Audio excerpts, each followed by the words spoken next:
Hello students, good morning. Sangria public senior secondary school के online classes में आपका स्वागत है। आज हम लोग आपके 12th क्लास के बायोलॉजी के चैप्टर नंबर 5 वंशागति एवं विविधता के सिद्धांत के बारे में पढ़ेंगे। तो शुरू करते हैं अपन टॉपिक। सबसे पहले आपको बता दूं कि इस टॉपिक को पढ़ने से पहले हमें इसकी टर्मिनोलॉजी है उसको पढ़ना बहुत जरूरी है। जब तक हम लोग शब्दावली को नहीं पढ़ेंगे तब तक ये टॉपिक समझ में नहीं आएगा। तो सबसे बड़ा यही है कि हमें बेसिक कॉन्सेप्ट जो है वो क्लियर करने हैं। तो बेसिक कॉन्सेप्ट के लिए हम लोग इस टॉपिक की शुरुआत करते हैं और हम लोग लेते हैं इससे जो भी पारिभाषिक शब्दावली है उससे शुरू करते हैं। तो सबसे पहले हम लोग शब्दावली यहां पे लेते हैं आनुवांशिक लक्षण। आनुवांशिक लक्षण क्या होते हैं? आनुवांशिक लक्षण जनक के वे लक्षण जो उसकी संतति में एक्सप्रेस होते हैं, यानी जनक के ऐसे लक्षण जो उसकी संतति में प्रकट होते हैं क्या कहलाते हैं? आनुवांशिक लक्षण कहलाते हैं। तो यहां पर हम करते हैं कि जनक के लक्षण,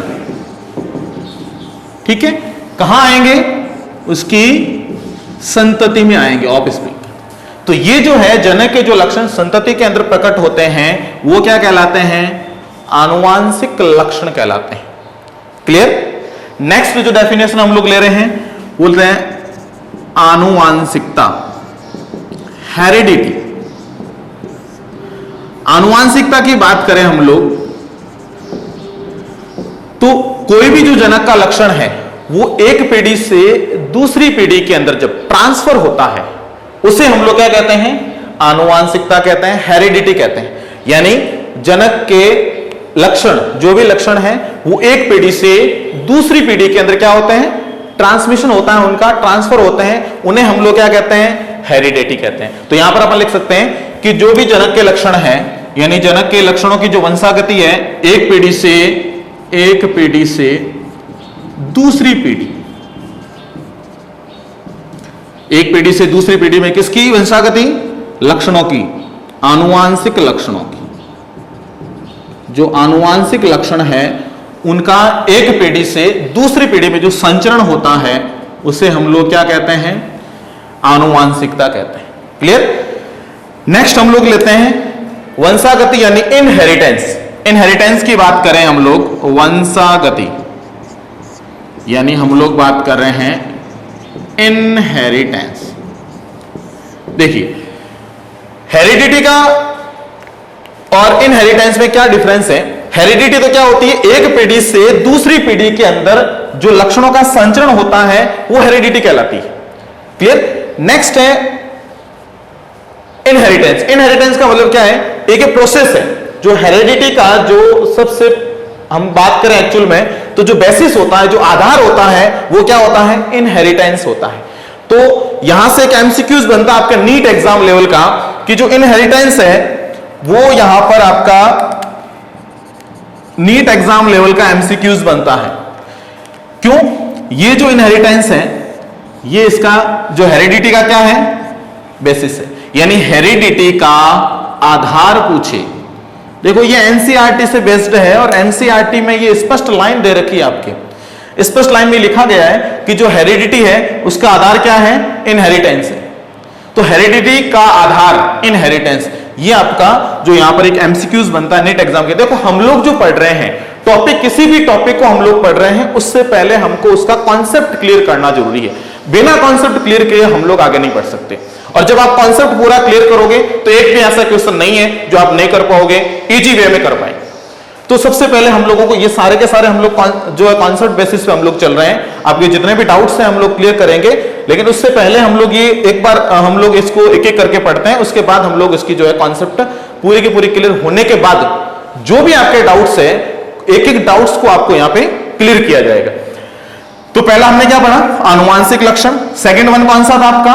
आनुवांशिकता। थर्ड वन कौन सा था? वंशागति। अब इन तीनों का हम लोग जैसे जो भी अध्ययन करेंगे वो जो ब्रांच होगी उस ब्रांच को हम लोग कहते हैं जेनेटिक्स यानी आनुवांशिकी। तो बेसिक हमारा जो है हम लोग जो टॉपिक हमारा जो है आनुवांशिकी जो मेनली, तो उसके ऊपर आते हैं। तो यहां पर आपको समझ में आ गया होगा कि हेरिडिटी और इनहेरिटेंस, इन दोनों की जो स्टडी की जाती है और वो स्टडी करने वाली जो ब्रांच है वो कौन सी कहलाती है? आपके आनुवांशिकी। क्या कहलाती है? जेनेटिक्स। जेनेटिक्स क्या है? जीव विज्ञान की वह शाखा जिसके अंतर्गत आनुवांशिकता और वंशागति यानी हेरिडिटी, इनहेरिटेंस, और एक और शब्द आता है बीच में विविधता। हम लोग बात करें विविधता की, उसका अध्ययन किया जाता है, विविधता यानी वेरिएशन। देखो पहले आपको मैं वेरिएशन के थोड़े बार बता देता हूं। विविधता क्या है कि जैसे हम लोगों ने कहा कि एक जनक के जो संतान होती है वो एक, जो भी दो संतानें हैं वो एक दूसरे से भिन्न होती है। आइडेंटिकल ट्विंस को छोड़कर संतानों में क्या पाई जाती है? भिन्नता पाई जाती है, और ये जो भिन्नता पाई जाती है उसे क्या कहते हैं हम लोग? विविधता कहते हैं, वेरिएशन कहते हैं।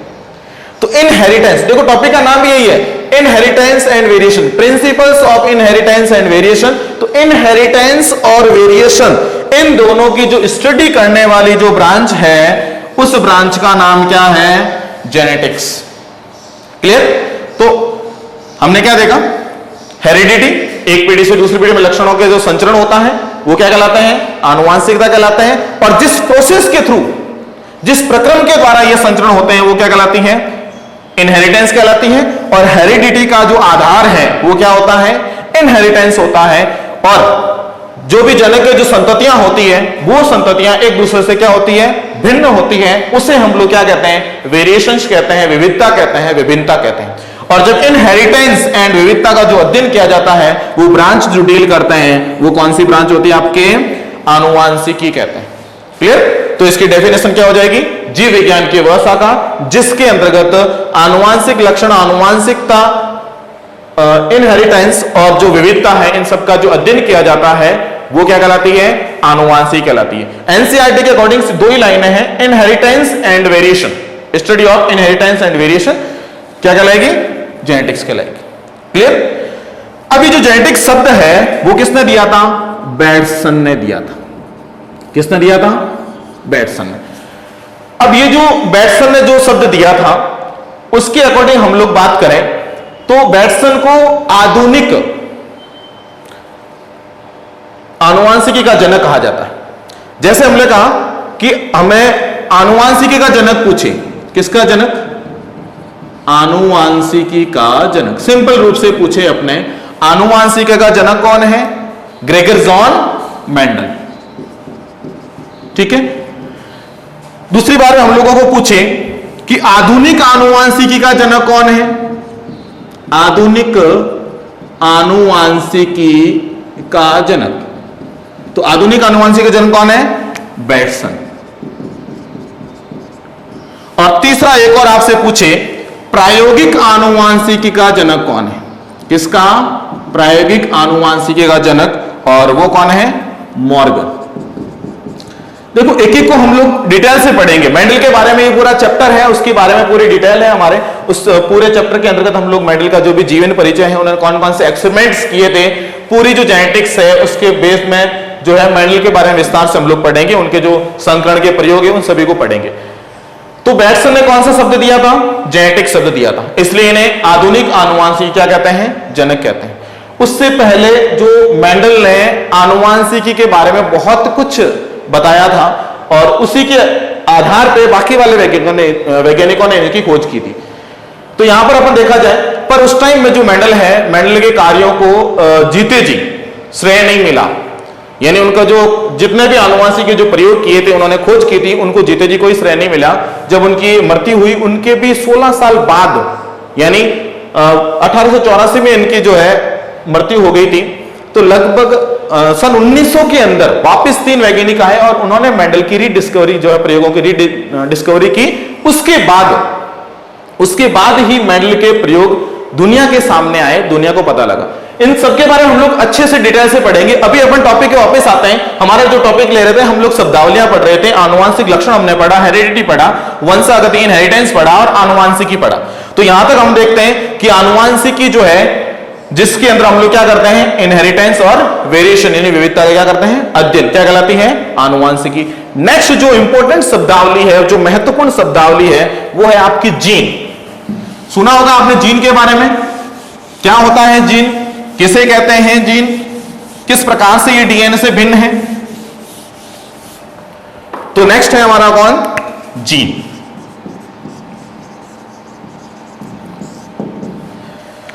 बताइए किसे कहते हैं जीन।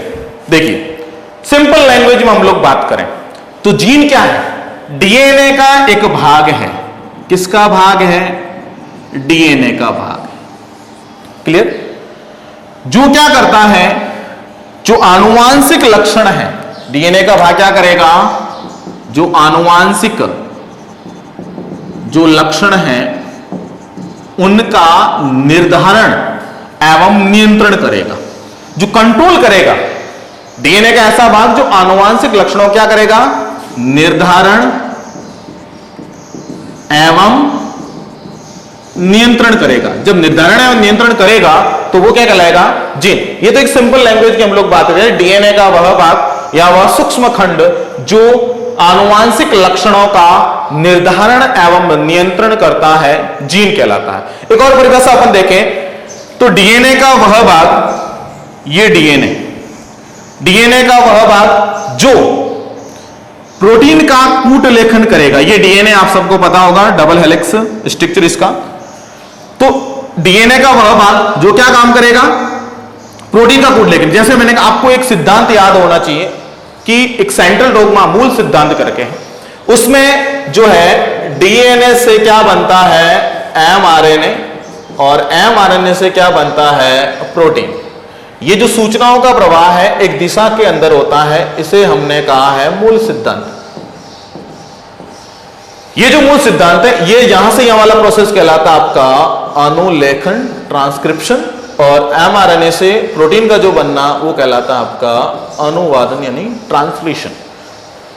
यहां पर हम देखें कि जो डीएनए से आरएनए और आरएनए से जो प्रोटीन बना लेता है वही पार्ट क्या कहलाएगा, जीन कहलाएगा। बाकी वाले पार्ट जीन नहीं कहलाएंगे। तो हम लोग बात करें कि जीन क्या है, डीएनए का एक पार्ट है।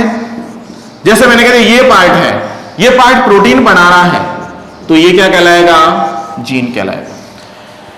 डीएनए का वह भाग जो क्या बना रहा है, प्रोटीन बना रहा है, जीन कहलाएगा। मैंने कहा डीएनए का यह पार्ट है जो प्रोटीन नहीं बना रहा है, यह जीन नहीं कहला रहा।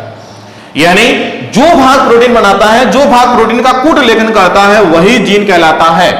दूसरा पार्ट कोई भी जीन नहीं कहलाता है। और ये क्रोमोसोम पर एक फिक्स जो है लोकस पर स्थित होते हैं, जिस स्थान पर स्थित होते हैं उसे लोकस या स्थल कहते हैं। तो यहां पर आपको ध्यान रखना है कि डीएनए का वह भाग, वह सूक्ष्म खंड जो आनुवांशिक लक्षणों का निर्धारण व नियंत्रण करता है, अथवा हम लोग कह सकते हैं डीएनए का वह भाग जो प्रोटीन का कूट लेखन करता है, वो क्या कहलाता है, जीन कहलाता है। और जो प्रोटीन नहीं बनाएगा वो जीन नहीं कहलाएगा। आपको एक उदाहरण से समझते हैं। जैसे हमने हमारे जो घर में रेफ्रिजरेटर हो गई होगा, उसके अंदर हम लोग बात करें कि सबसे ऊपर वाला जो बॉक्स होता है उसे हम लोग कहते हैं आइस बॉक्स, ठीक है। और बाकी वाले और भी जो पार्ट्स है उसके अंदर हमने कह दिया, यहां पर हमने क्या कह दिया, उसको आइस बॉक्स कह दिया। तो यहां पर पूरे रेफ्रिजरेटर को तो हमने आइस बॉक्स नहीं कहा, सिर्फ किसको कहा, जहां पे केवल और क्या बनती है, आइस बनती है, बर्फ जमती है, उसी को हमने क्या कहा, आइस बॉक्स का। बाकी वाले पूरे रेफ्रिजरेटर को हमने ऐसे नहीं कहा कि आइस बॉक्स है। इसलिए यहां पर भी सेम एज इट इज है कि जो डीएनए है उस डीएनए का वही भाग जीन कहलाएगा। जो क्या कहलाएगा, जो प्रोटीन को कूट लेखन करेगा वो क्या कहलाएगा, जीन कहलाएगा। तो डीएनए का वह भाग जो प्रोटीन का कूट लेखन करता है क्या कहलाता है, जीन कहलाता है। क्लियर। इसका मतलब मैं एक स्टेटमेंट लिखता हूं, उस स्टेटमेंट से आपको सबको पहचानना है कि राइट स्टेटमेंट कौन सा है। मैं एक स्टेटमेंट लिखता हूं, सभी जीन डीएनए है। सभी जीन क्या है, डीएनए है। सभी डीएनए जीन है। बताइए इसमें कौन सा स्टेटमेंट सही है, कौन सा स्टेटमेंट सही है दोनों में से, जल्दी जल्दी फटाफट। हाँ मैं देख रहा हूं, बिल्कुल यस। कौन सा स्टेटमेंट सही है, सभी जीन क्या है, डीएनए।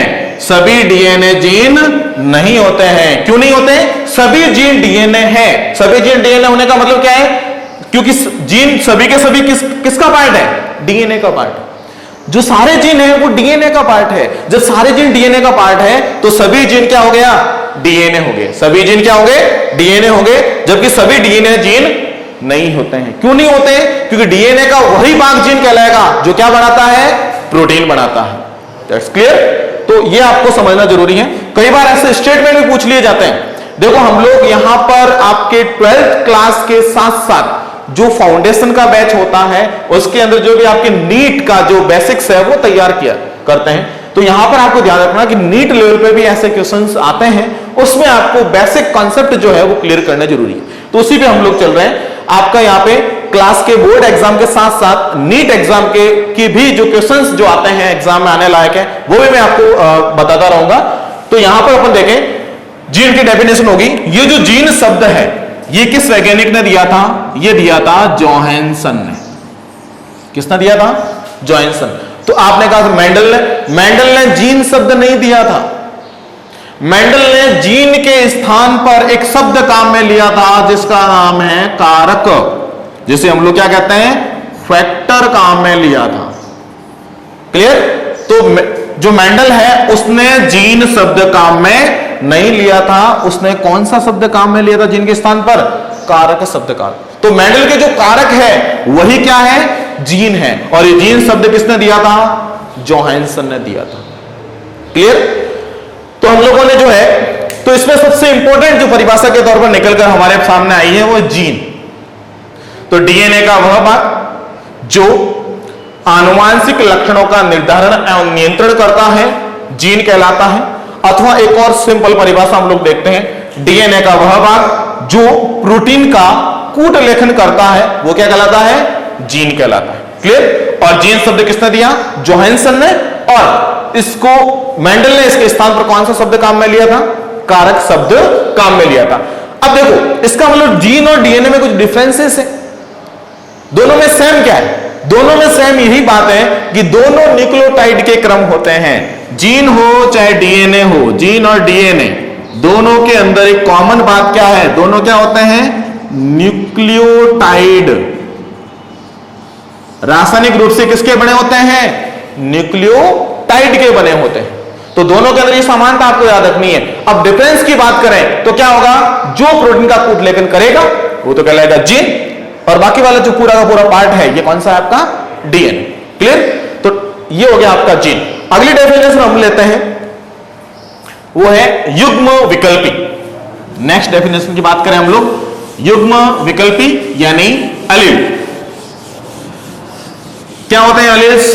पता हो किसी को? तो हम लोग बात करें युग्म विकल्पी या एलील, और इसे एक और नाम देते हैं एलीलोमॉर्फ।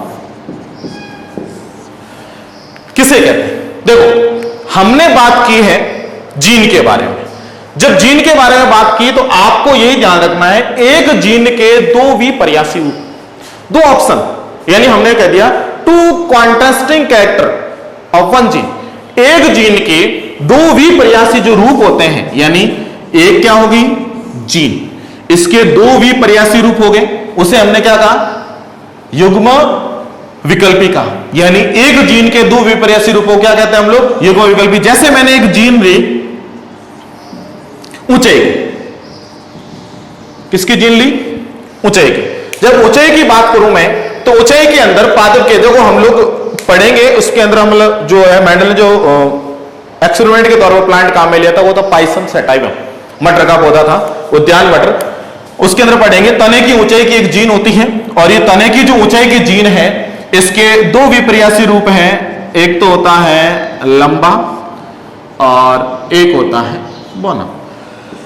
तो हम लोग ऊंचाई की बात करते हैं, देखो सीधी सी बात है, हम लोग किसी की बात करें कि भाई इसकी हाइट की बात करते हैं, लंबाई की बात करें तो सीधी सी बात है कि हमने कह दिया एक लंबा है तो दूसरा क्या हो जाएगा? बौना हो जाएगा। ठीक है, तो यहां पर हमने क्या कह दिया? एक जीन के दो जो विपर्यासी रूप है, जो एक जीन के दो विपर्यासी रूप है वो क्या कहलाते हैं? युग्म विकल्पी कहलाते हैं। यानी एक जीन कौन सी हो गई? ऊंचाई की, ये जीन होगी, इसके रूप कौन से हो गए? लंबा, और दूसरा कौन सा हो गया? बौना। लंबे को हमने कैसे कहा? इंग्लिश में हम लोग कहें टॉल। इसको किससे लिखते हैं? ये टॉल, इसको क्या कहते हैं? ड्वार्फ। अब देखिए, जब मेंडल ने कहा कि भी इन दोनों का अलग अलग रूप से याद करना भी इतना जो सही नहीं रहेगा, तो इसलिए उन्होंने क्या कर दिया, इसके सिंबल्स को काम में लिए। जब संकेतों को काम में लिया तो जो प्रभावी लक्षण है, हम लोग आगे पढ़ेंगे प्रभावी युग्म विकल्पी क्या होते हैं, अप्रभावी युग्म विकल्पी क्या होते हैं, जो नेक्स्ट डेफिनेशन जो हमारी आएगी उसके आधार पर हम लोग पढ़ेंगे।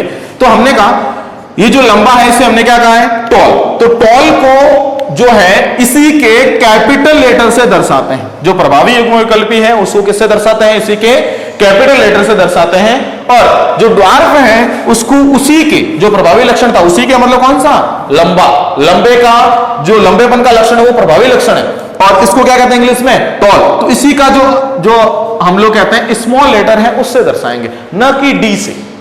हम लोग ड्वार्फ को डी से नहीं दर्शाएंगे, किससे दर्शाएंगे, बौनेपन को स्मॉल टी से दर्शाएंगे, जबकि कैपिटल टी से किसको दर्शाएंगे, लंबेपन को। तो यहां पर आपको ध्यान रखना है, सिंबल्स भी ध्यान रखना है कि जो हमने बात की जैसे ऊंचाई की, तो लंबे के लिए हम लोग कैपिटल टी काम में लेंगे, और बौने के लिए हम लोग स्मॉल टी काम में लेंगे। देखो जैसे जैसे हम लोग टॉपिक में आगे बढ़ेंगे आपको बहुत इजी वे में लगेगा और बहुत अच्छे से आपको समझ में आएगा।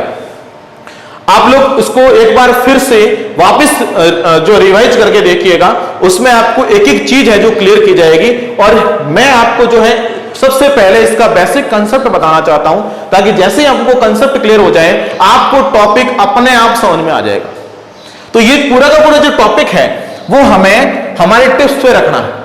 यानी आनुवंशिकी, कहते हैं कि आनुवंशिकी हार्ड चैप्टर, नहीं, बिल्कुल हार्ड नहीं है। आनुवंशिकी सबसे इजी टॉपिक है यदि आपको समझ में आ जाता है, और समझ में आने के लिए आपको बेसिक कंसेप्ट की जरूरत पड़ती है, क्योंकि यदि बेसिक कंसेप्ट आपके क्लियर है तो कोई दिक्कत नहीं आएगी। क्लियर? तो यहां पर हमने कौन सा अगली डेफिनेशन कौन सी देखी हमने, युग्म विकल्पी। क्लियर? नेक्स्ट लेते हैं हम लोग समयुग्मजी। देखो इसी की युग्म विकल्पी बेसिस पे देखो, अब सारी जो डेफिनेशन अगली आएगी ना वो एक दूसरे से रिलेशन वाली आएगी। यानी हमने पहले पढ़ा आनुवांशिक लक्षण, दूसरा पढ़ा आनुवांशिकता, उसके बाद हमने इनहेरिटेंस को देखा, उसके बाद हमने विविधता को देखा, वेरिएशंस को देखा, उसके बाद हमने जेनेटिक्स को देखा, और उसके बाद हमने कौन सी परिभाषा पढ़ी, मेन इंपॉर्टेंट जीन। और जीन के बेसिस पे कौन है, एलेल या युग्म विकल्पी। एक जीन के दो विपर्यासी रूप, टू कॉन्टेस्टिंग कैरेक्टर क्या कहलाते हैं, युग्म विकल्पी कहलाते हैं। अब नेक्स्ट अपन जो डेफिनेशन देखेंगे वो आपकी है समयुग्मजी। कौन सी है, समयुग्मजी। देखो दो मैं साथ में लिखता हूं यहां पे, एक तो आपके मैं लिखता हूं समयुग्मजी और एक लिखता हूं विषमयुग्मजी। क्लियर? तो एक तो कौन सी हो जाएगी आपके, होमोजाइगस, और दूसरी कौन सी हो जाएगी आपकी, हेटेरोजाइगस। दोनों को देखते हैं, इसके बाद अपन देखेंगे कि यहां पर अपन बात करें होमोजाइगस की कंडीशन की बात करें तो पहले आपको युग्म विकल्प की परिभाषा आएगी तो अपने आप आ जाएगी। समजात गुणसूत्रों पर एक समान युग्म विकल्पी, बात करें हम लोग तो समजात गुणसूत्रों पर एक समान युग्म विकल्पी। देखिए कैसे, जब समजात गुणसूत्रों पर मैंने बात की एक समान युग्म विकल्पी है तो वो कौन सा हो जाएगा आपका, समयुग्मजी। कौन सा हो जाएगा, सब। देखो नाम से स्पष्ट है, सम यानी समान, युग्मजी यानी जाइगोट। जब गैमेट्स आते हैं, युग्मक आते हैं, युग्मज जब बनता है, जाइगोट जब बनता है तो दोनों ओर से पेरेंट्स के से युग्मक जो आते हैं वो एक समान होते हैं, तो वो कौन सा हो जाएगा आपका, समयुग्मजी।